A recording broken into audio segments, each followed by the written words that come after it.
안녕하세요. 하루 한 시간 벽돌책 읽기의 최선문입니다. 지난 시간 레빈이 자신의 사상을 정리할 단초를 잡으며 이야기를 마쳤습니다.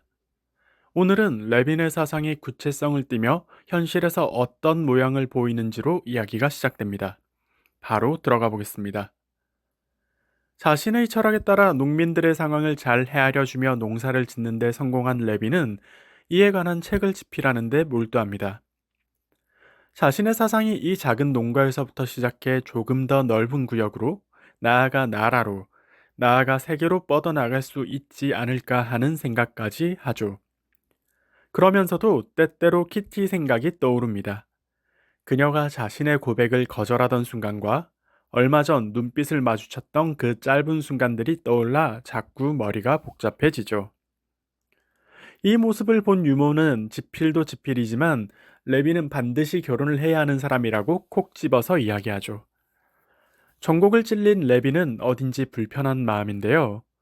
이때 갑자기 집에 웬 손님이 찾아옵니다. 아주 반갑게 손님을 맞이하러 갔는데 손님은 바로 둘째 형 니콜라이였습니다. 레빈이 너무 사랑하는 형이지만 지금처럼 번뇌에 빠진 상태에서 형을 마주하는 건 너무 힘든 일입니다. 형은 자신이 무슨 생각을 하는지, 어떤 상태인지를 꿰뚫고 마주하기 싫은 이야기를 마주하게 만드니까요. 하지만 니콜라이를 직접 마주하자 레비는 이런 생각마저 할 수 없게 됩니다. 니콜라이가 전보다도 병색이 너무 짙어졌기 때문입니다. 니콜라이는 병환이 짙어져 곧 죽음에 이를 것으로 보입니다. 이런 형을 본 레비는 여태 생각지 않던 죽음에 관해 진지하게 생각해 보게 됩니다. 니콜라이는 다음 날부터 다시 꼬치꼬치 레빈을 괴롭히기 시작하는데요. 레빈의 사상을 듣고는 그것을 괴상한 방식의 공산주의 변형이라고 부릅니다. 레빈은 여기서 발끈하고 그와 다투는데요. 하지만 이 다툼은 둘 모두 진심이 아닙니다. 레빈은 죽어가는 형이 너무나 안타깝고 니콜라이는 다가오는 죽음이 너무나 무섭습니다. 둘은 죽음이라는 주제에 대해 솔직하게 터놓고 이야기할 용기가 없는 것이죠. 그렇게 둘이 사상을 두고서 의미 없이 다투다가 화난 니콜라이가 다시 떠나기로 합니다. 그리고 이때 단 한 번 솔직한 말을 하는데요. 레빈에게 자신을 나쁘게 생각하지 말아달라고 하죠. 이 말이 어쩌면 둘의 마지막 인사가 될 것임을 레빈은 직감하게 됩니다.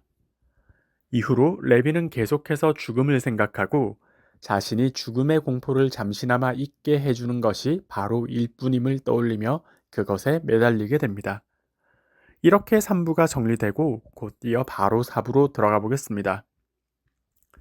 카레닌 부부는 이제 형식적인 방식으로만 관계를 유지하고 이 상황이 어떻게든 개선되길 바라는 상태입니다.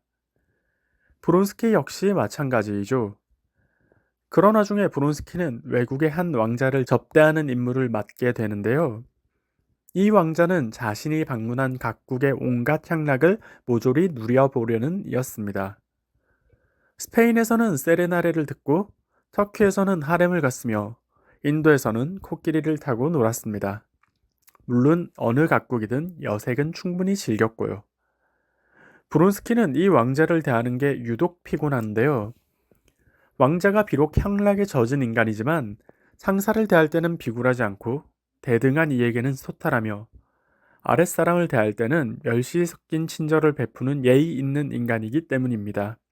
왕자의 이런 모습에서 브론스키는 마치 거울에 비친 것 같은 자신의 모습을 보게 되죠.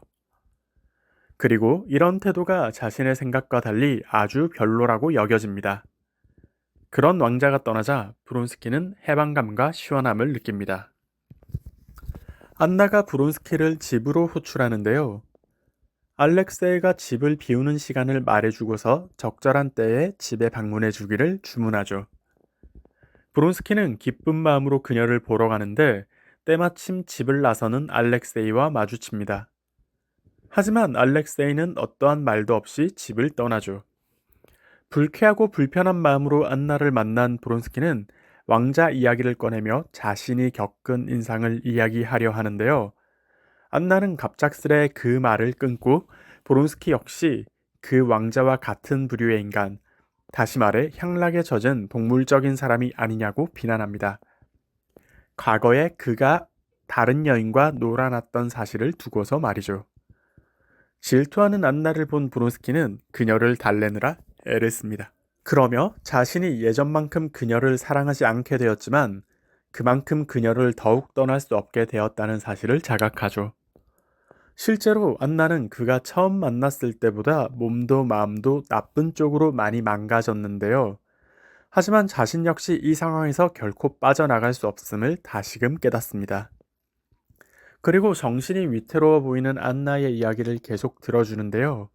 안나는 꿈 이야기를 하며 자신이 곧 죽을 것이며 이것이 지금의 이 불편한 상황을 타개할 방법이 되어줄 것이라는 이상한 소리를 하죠. 다만 지금 안나의 이러한 태도는 결국 그녀가 브론스키의 아이를 가졌기 때문임을 암시합니다. 브론스키와 마주친 알렉세이는 자신의 마지막 명, 집에 그 남자를 들이지 말 것이라는 요구마저 어긴 안나를 더는 용서할 수 없습니다. 공물을 모두 보고서 밤에 한숨도 자지 못한 그는 아침에 바로 안나를 찾아가 단판을 짓습니다. 안나는 여태 이런 상황을 방치하고 있던 알렉세이에게 비열하다는 표현을 쓰는데요. 알렉세이는 진짜 비열함이란 남편과 아들을 버리고 정부와 놀아나면서도 남편이 벌어온 밥을 먹는 행태라고 꼬집습니다. 그러며 감정이 대단히 격앙되어 혀까지 꼬이는데요. 안나는 그런 알렉세이를 보면서도 그저 자신의 상황을 합리화하기 위해 그를 감정도 없는 인형이라고 계속해 생각합니다. 알렉세이는 결국 자신이 이 집을 떠나 모스크바로 갈 것이며 앞으로 변호사를 통해 이혼 절차를 진행하고 아들 세류자는 자신이 데려갈 것이라고 선포하죠. 안나가 자신이 임신했다는 사실을 말하며 적어도 아이가 나올 때까지만이라도 세류자를 두고 가라고 간청하지만 지금의 알렉세이에게는 어림도 없습니다. 알렉세이는 그 길로 변호사를 만나러 갑니다. 알렉세이처럼 고위직 유명인사가 이혼을 하러 찾아봤다는 사실을 털어놓자 변호사는 아기에 찬 기쁨의 눈빛을 숨기지 못하는데요. 하지만 일은 일이고 해야 할 것은 해야 하는 알렉세이는 변호사에게 이를 위임하기로 합니다. 이로써 알렉세이의 이혼 소식이 러시아 사교계에 퍼지게 되겠죠. 이렇게 오늘 247페이지까지 읽어봤는데요. 안나가 알렉세이에게 외도를 드러낸 이후로 다시 한번 큰 변화의 흐름이 닥칠 것으로 보입니다. 그들의 관계가 사랑 이상으로 기묘하게 얽히고 꼬여 있다는 암시 또한 나와 그들이 앞으로 어떤 방식으로 관계를 이어갈지, 그리고 알렉세이는 어떠한 방식으로 안나를 정리할 것인지를 궁금해하며 다음 시간 독서를 이어가 보도록 하겠습니다. 감사합니다.